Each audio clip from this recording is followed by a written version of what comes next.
Magandang umaga po sa ating lahat and welcome po sa ating ika-86th Daily Devotion. So ang ating pong topic for today is Freedom in Christ na matatagpuan po sa Galatians 5 verse 1. It is for freedom that Christ has set us free. Stand firm, then, and do not let yourselves be burdened again by a yoke of slavery.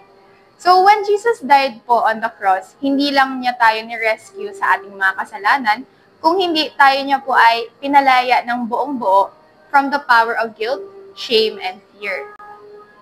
Itong freedom po na ito, hindi natin ito pinagtatrabahuhan at hindi rin po natin ito deserve. Pero binigay po ito ni Christ dahil po tayo ay deserving because ganun kalaki po yung grace niya sa atin. Because of Him, we are truly free. Malaya po tayo mabuhay, magmahal, at mamuhay na tayo ay niredeem na sa ating mga kasalanan. Ngunit madalas po natin itong makalimutan. Mapapansin po natin na bumabalik po tayo sa dati po nating mga mindset at gawain, gaya po sa mga panahon ng ating makasalanang mga pamamuhay o pag-prove sa ating worth na kaya po natin i-redeem ang ating sarili. But Paul reminds us po na to stand firm and cling on to the freedom that God has given us. Angkinin at i-claim natin ang gift of mercy and freedom from the Lord. Tandaan po natin na we are free because of Christ. So let's live like it.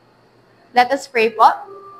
Dear Heavenly Father, maraming salamat po sa freedom na inyong ipinagkaloob sa amin, sa bawat isa. May you help us live according to your will, and may you be able to help us share your freedom to others. May our life be filled of joy, peace, and love that comes from knowing that we are free in Christ. May you open our hearts and break the chain and remove spiritual blindness in our life. Let your truth shine through, and many may experience the freedom that only you can give. In Jesus' mighty name we pray. Amen. Magkita-kita po tayo na magmuli sa ika-87th Day Daily Devotion.